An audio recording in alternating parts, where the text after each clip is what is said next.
hanyalah tukang kebun miskin.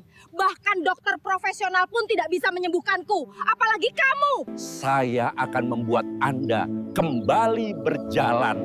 Kalau kamu bisa membuat aku kembali berjalan, aku rela menjadi istrimu. Assalamualaikum warahmatullahi wabarakatuh. Sahabat semua, bayangkan di tengah sebuah kebun raya yang megah dan hijau, seorang pewaris kaya duduk di kursi roda dengan tatapan sedingin batu. Namanya Rahma. Sejak kecelakaan yang merenggut ibunya, ia tidak lagi percaya pada siapapun, termasuk pada dirinya sendiri. Sampai suatu hari, datang seorang tukang kebun sederhana bernama Rendra. Tanpa harta, tanpa gelar, hanya membawa keyakinan bahwa Allah bisa menyembuhkan lewat alam yang ia ciptakan. Di satu sore penuh emosi, Rahma menantang Rendra, 7 hari saja, sembuhkan aku dengan caramu yang sederhana itu, dan seluruh kebun raya ini akan jadi milikmu. Rendra menerima, tanpa tahu bahwa di balik kursi roda Rahma dan rimbunnya pepohonan, tersimpan rahasia keluarga yang lebih gelap dari malam. Ternyata, sahabat semuanya, sebelum kita mulai cerita ini, tuliskan dulu di kolom komentar, dari kota mana kalian menonton. Semoga yang like dan subscribe channel ini, dimudahkan segala urusannya, dilapangkan rezekinya, disehatkan badannya, dan dikabulkan semua hajat dunia akhirat oleh Allah Subhanahu wa Ta'ala. Amin ya Rabbal Alamin. Sekarang mari kita mulai ceritanya. Namaku Rendra. Hari itu pertama kalinya aku melangkah masuk ke kebun raya milik keluarga Rahma. Pohon-pohon tinggi menyambutku. Bunga warna-warni seakan ikut menatap lelaki kampung yang cuma membawa tas ransel lusuh. Aku datang sebagai tukang kebun baru. Tidak punya apa-apa selain pengalaman merawat tanaman di kampung dan beberapa ramuan yang diajarkan ibuku. Siang itu, aku dipanggil ke teras rumah kaca utama. Di sana, duduk seorang wanita muda di kursi roda. Wajahnya cantik, tapi matanya dingin seperti kaca. Itulah Rahma, pewaris kebun raya ini. Paman Farid berdiri di sampingnya, dengan senyum tipis yang entah kenapa terasa mengganggu. Jadi kamu tukang kebun baru itu? Suara Rahma datar, nyaris tanpa rasa aku mengangguk sopan. Iya, Non. Nama saya Rendra. Rahma memandang kebun raya yang membentang, lalu kembali menatapku. Semua orang selalu bilang, alam itu menyembuhkan.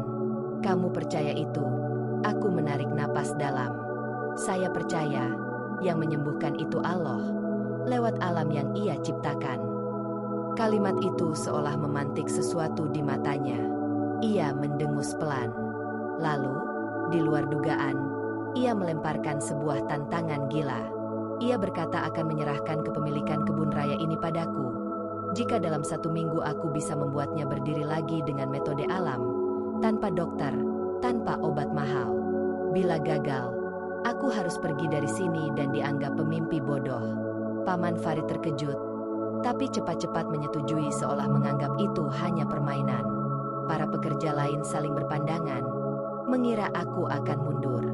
Jantungku berdegup keras. Tantangan ini bukan soal harta, tapi soal harga diri. Soal keyakinan bahwa tidak ada yang mustahil ketika Allah mengizinkan. Saya terima, Non. Jawabku akhirnya. Rahma melipat tangan di dada. Senyum sinis mengembang di bibirnya. Baik, Rendra. 7 hari. Kita lihat siapa yang sedang bermimpi.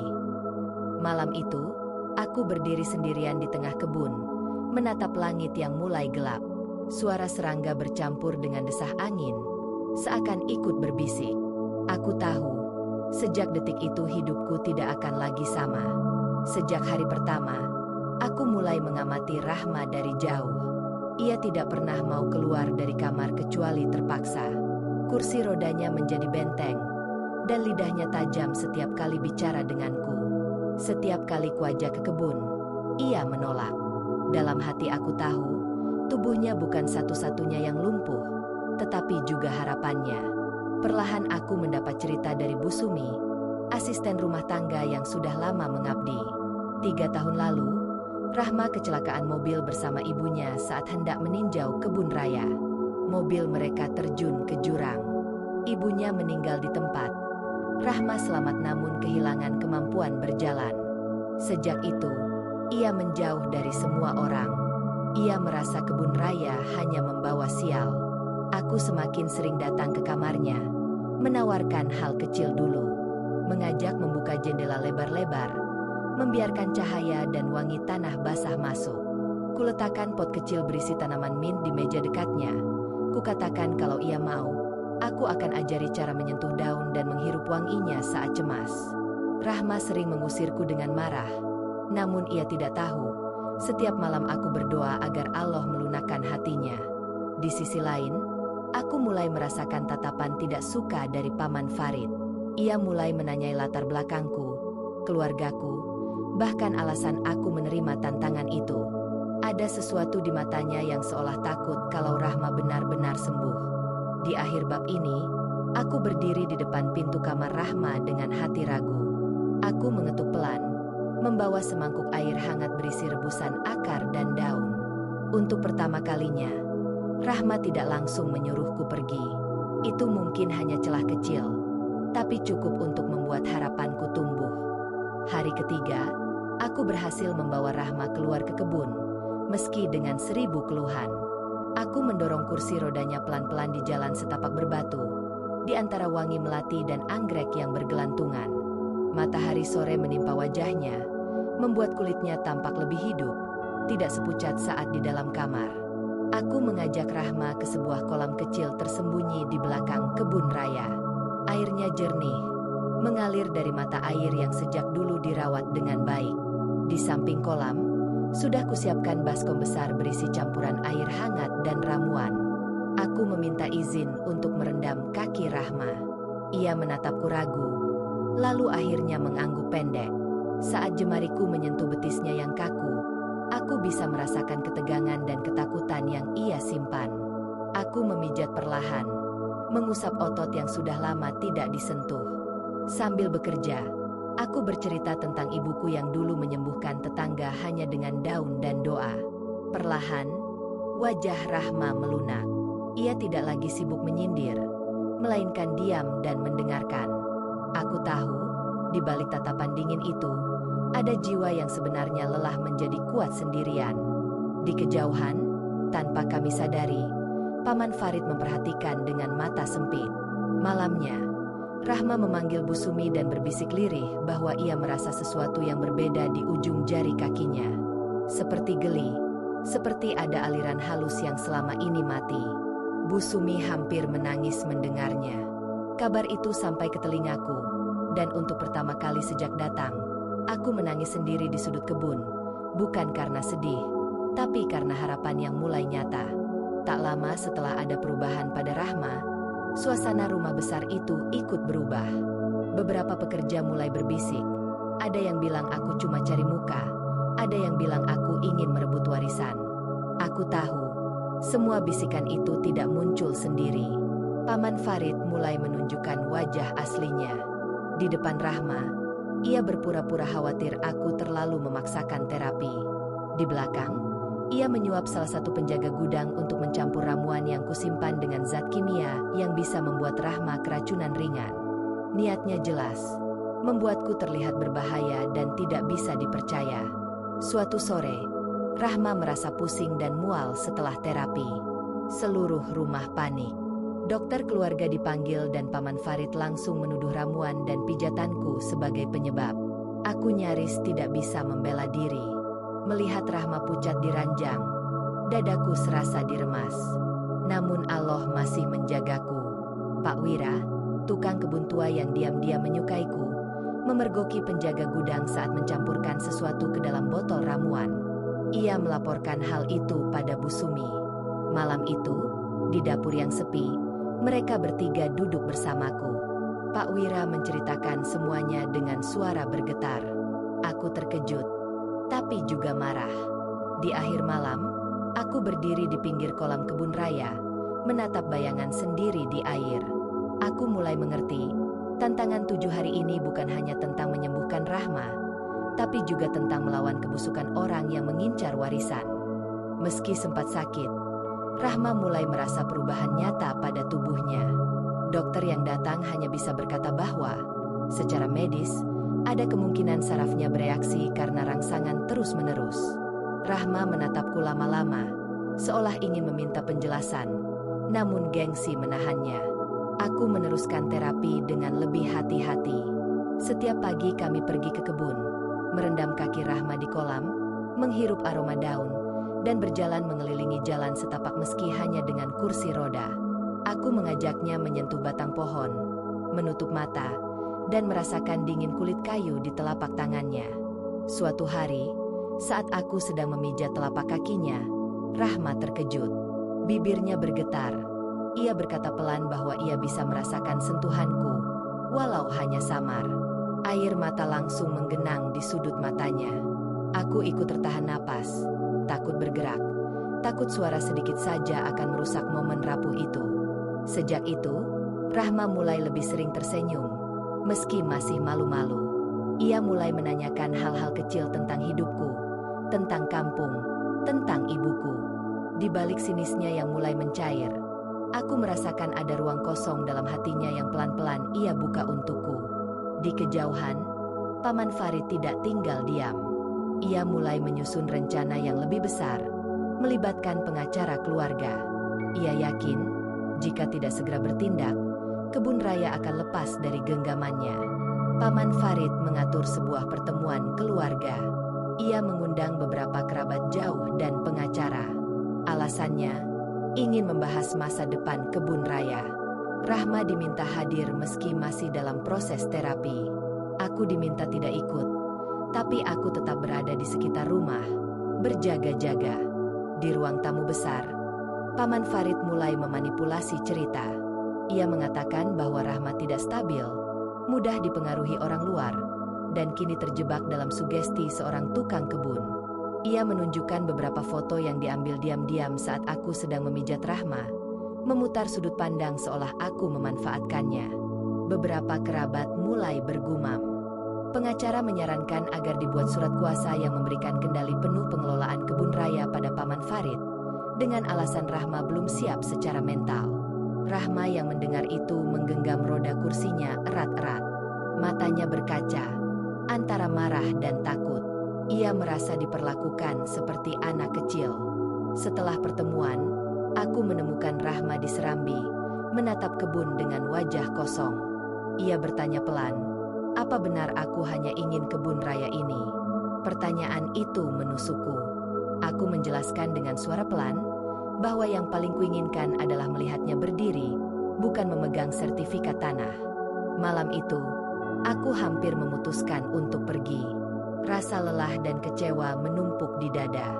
Namun sebelum aku sempat berkemas, Bu Sumi datang membawa secari kertas tua, salinan wasiat orang tua Rahma yang selama ini ia simpan diam-diam. Isi wasiat itu menyebutkan sesuatu yang bisa membalikkan keadaan. Wasiat itu ditulis dengan tangan ayah Rahma sebelum meninggal. Di dalamnya tertulis jelas bahwa kebun raya bukan sekadar harta, tetapi amanah. Kebun itu harus dijaga oleh orang yang benar-benar mencintai alam dan menggunakannya untuk kebaikan orang banyak, bukan sekadar mencari keuntungan. Ada satu kalimat yang membuatku merinding. Ayah Rahma menuliskan bahwa bila suatu hari Rahma menemukan seseorang yang tulus merawatnya dan kebun raya sekaligus, maka orang itu berhak dipercaya mengelola semuanya bersama Rahma. Artinya, Rahma tidak pernah benar-benar sendirian. Orang tuanya sudah memikirkan kemungkinan terburuk. Bu Sumi mengaku sengaja menyembunyikan salinan wasiat itu karena takut Paman Farid akan menghancurkannya. Kabar tentang wasiat ini memberiku tenaga baru. Aku memutuskan bertahan. Aku tahu tugas utamaku tetap sama, membantu Rahma berdiri. Namun kini aku juga merasa harus menjaga amanah orang tuanya. Rahma mulai lebih terbuka. Ia meminta Bu Sumi membacakan isi wasiat dengan suara pelan di kamarnya. Saat mendengar nama ayah dan ibunya disebut, bahunya bergetar. Air mata jatuh tanpa bisa ia tahan. Aku berdiri di ambang pintu, tidak berani masuk, tetapi hatiku ikut hancur melihatnya. Di hari-hari berikutnya, latihan berjalan makin intens. Rahma mulai belajar menggerakkan kakinya sendiri, dengan aku berdiri di depannya sebagai penyangga. Setiap kali ia hampir jatuh, aku menopangnya, Dan setiap kali itu pula jantungku terasa hampir lepas. Hari itu, Paman Farid mengadakan rapat resmi dengan pengacara, kerabat, dan beberapa saksi untuk mengesahkan surat kuasa pengelolaan kebun raya. Ia pikir semuanya sudah di tangan. Rahma datang dengan kursi roda, tampak lebih tenang dari biasanya. Aku berdiri di belakangnya, berusaha tidak mencuri perhatian. Pengacara mulai membacakan draft surat kuasa. Paman Farid berpura-pura menolak dulu, lalu menerima secara dramatis, seolah ia pahlawan keluarga. Ketika pena siap diletakkan di atas kertas, Rahma mengangkat tangan, meminta semua berhenti. Dengan napas teratur, Rahma meminta didirikan di samping meja. Aku dan Bu Sumi membantu berdirikan tubuhnya. Lututnya bergetar, namun tekad di matanya jauh lebih kuat. Ruangan hening. Semua orang menatap tak percaya. Pelan-pelan, Rahma melepaskan satu tangannya dari sandaran, memegang ujung meja untuk menahan keseimbangan. Beberapa detik yang terasa seperti selamanya, ia berhasil berdiri dengan kakinya sendiri. Air mata mengalir dari pipinya. Bukan hanya karena kakinya, tetapi karena keberanian yang akhirnya ia temukan lagi. Aku belum tidak waras. Suaranya bergetar namun jelas. Dan aku belum menyerahkan apapun pada siapapun. Di saat itu, Bu Sumi menyerahkan salinan wasiat pada pengacara. Suasana berubah tegang. Paman Farid pucat, namun masih berusaha tersenyum. Ia tidak tahu, ini baru permulaan, karena ada rahasia yang lebih besar menantinya. Seiring dibacanya wasiat, pengacara mulai mempertanyakan beberapa hal. Mengapa selama ini dokumen asli tidak pernah diperlihatkan? Mengapa Paman Farid begitu cepat ingin memegang kendali penuh? Rasa curiga menguat. Pak Wira yang selama ini diam, maju ke depan. Dengan suara bergetar ia mengaku pernah mendengar percakapan Paman Farid dengan sopir lama keluarga beberapa hari sebelum kecelakaan yang merenggut nyawa Ibu Rahma. Percakapan tentang asuransi, utang, dan kebun raya yang akan menjadi satu-satunya solusi. Pengacara kemudian meminta izin memutar rekaman dari kamera pengawas lama di garasi yang baru saja ia temukan di arsip perusahaan asuransi. Rekaman itu menunjukkan seseorang merusak rem mobil keluarga sebelum kecelakaan. Wajah orang itu tidak terlihat jelas, tetapi bentuk tubuh dan gerak-geriknya mirip Paman Farid. Ruangan mendadak gaduh. Rahma menutup mulutnya. Tubuhnya bergetar hebat. Ia tidak pernah menyangka kecelakaan yang selama ini ia salahkan pada diri sendiri ternyata ada campur tangan orang yang selama ini ia panggil paman. Paman Farid mencoba membela diri, menuduh rekaman palsu, menuduh semua orang bersekongkol. Namun pengacara mengeluarkan satu bukti lagi, bukti transfer besar ke rekening sopir beberapa hari sebelum kecelakaan. Perlahan, topeng Paman Farid runtuh. Aku berdiri di samping Rahma, siap memapah bila ia jatuh. Tapi kali ini, meski hampir runtuh, Rahma memilih bertahan. Ia menatap pamannya dengan mata yang kali ini tidak lagi kosong, melainkan penuh luka dan keberanian. Hari itu, matahari bersinar lembut di atas kebun raya. Tidak ada dekorasi mewah, tidak ada tamu penting berjas tebal. Hanya beberapa keluarga dekat, para pekerja kebun, dan suara burung yang sesekali menyahut dari dahan. Di bawah pohon tua yang menjadi saksi sejak aku pertama datang, digelar akad nikah sederhana. Aku duduk di depan penghulu dengan tangan bergetar. Rahma duduk tidak jauh di belakang, bukan lagi di kursi roda, melainkan di kursi biasa. Tongkat kecil berada di sampingnya, sebagai pengingat perjalanan panjang yang ia lalui. Saat ijab kabul terucap lancar, air mata Rahma jatuh tanpa sempat ia tahan. Bu Sumi menangis terseduh. Pak Wira mengusap mata dengan punggung tangan. Kebun raya yang dulu menjadi sumber luka, kini menjadi saksi kebahagiaan yang tidak pernah kami rencanakan. Setelah acara, Rahma mengajakku berjalan menyusuri kebun. Langkahnya masih pelan, namun pasti. Ia bercerita tentang rencananya mengubah sebagian area kebun menjadi tempat terapi alam bagi orang-orang yang kehilangan harapan seperti dirinya dulu. Ia ingin semua orang merasakan bahwa Allah tidak pernah benar-benar meninggalkan hamba yang mau berjuang. Di bawah sinar senja, Rahma berhenti dan menatapku. Ia berkata pelan bahwa ketulusan seorang tukang kebun telah menyembuhkan bukan hanya kakinya, tetapi juga kepercayaannya pada cinta dan pada hidup. Aku hanya bisa tersenyum, karena sebenarnya aku pun disembuhkan olehnya. Angin sore berhembus pelan, menggerakkan daun-daun di atas kami. Kebun raya tidak lagi terasa dingin dan asing. Hari itu, tempat ini benar-benar menjadi rumah bagi Rahma, bagi diriku, dan bagi setiap orang yang kelak datang mencari harapan baru. Di tahun-tahun berikutnya, kebun raya itu tidak lagi hanya dikenal sebagai tempat wisata milik keluarga kaya. Orang-orang mulai menyebutnya sebagai rumah harapan. Setiap akhir pekan, datang keluarga yang membawa orang tua mereka yang sakit, anak-anak yang kehilangan semangat, atau siapa saja yang merasa hidupnya buntu. Di sudut tertentu, ada jalur khusus terapi jalan, tempat orang-orang belajar melangkah pelan-pelan, sama seperti yang dulu Rahma lakukan. Di dekat kolam tempat Rendra dulu merendam kaki Rahma, kini ada bangku kayu sederhana.